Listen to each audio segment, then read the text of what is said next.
In the ancient land of Israel, there lived a man named Elijah. He lived in a time when it never rained and everything was dry. Rivers dried up, crops withered, and the earth cracked under the scorching sun. People were worried, but Elijah believed that God would help them. Elijah lived by a little brook called Cherith because God told him to go there and hide from King Ahab and his queen, Jezebel, who led the people to worship false gods. Every day, black ravens brought Elijah bread and meat so he could survive far from the city. This was a special way God took care of Elijah. But soon the brook dried up too, so God sent Elijah to a town called Zarephath. There he met a widow who was running out of food. Elijah told her something amazing. If she shared her food with him, God would make sure her food didn't run out until it rained again. And that's exactly what happened. Her jar of flour and jug of oil never ran out. The widow had a son who got very sick. He stopped breathing and died. Elijah was very sad and prayed to God, and miraculously the boy started breathing again.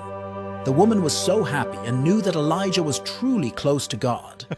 One day, God told Elijah to confront King Ahab and challenge him to a test to prove whose God is real. He went to a place called Mount Carmel to show the people who the real God was. He challenged the prophets of a false god, Baal. They both would sacrifice a bull on an altar, but they wouldn't start the fire themselves. Instead, they would ask their gods to do it. The prophets of Baal tried all day, but nothing happened. Then it was Elijah's turn.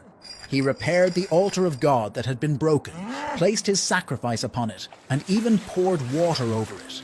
He prayed, and suddenly fire came down from the sky and burned up his sacrifice. Everyone was amazed and realized that Elijah's God was the real God. After this, Elijah prayed for rain on top of Mount Carmel. A tiny cloud grew bigger and bigger. Then it started to rain. Whoa. Everyone was so relieved and happy.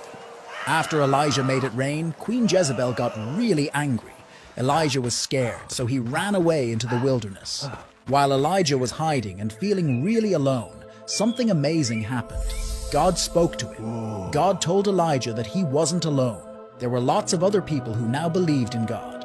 This made Elijah feel much better. God also told him about new things to do and about a man named Elisha who would help him and one day be his successor. One day when he was with Elisha, a fiery chariot with fiery horses came and took Elijah right up to heaven. Elijah's journey was filled with miracles and the power of God. It teaches us about having faith and trusting in God, even when things seem really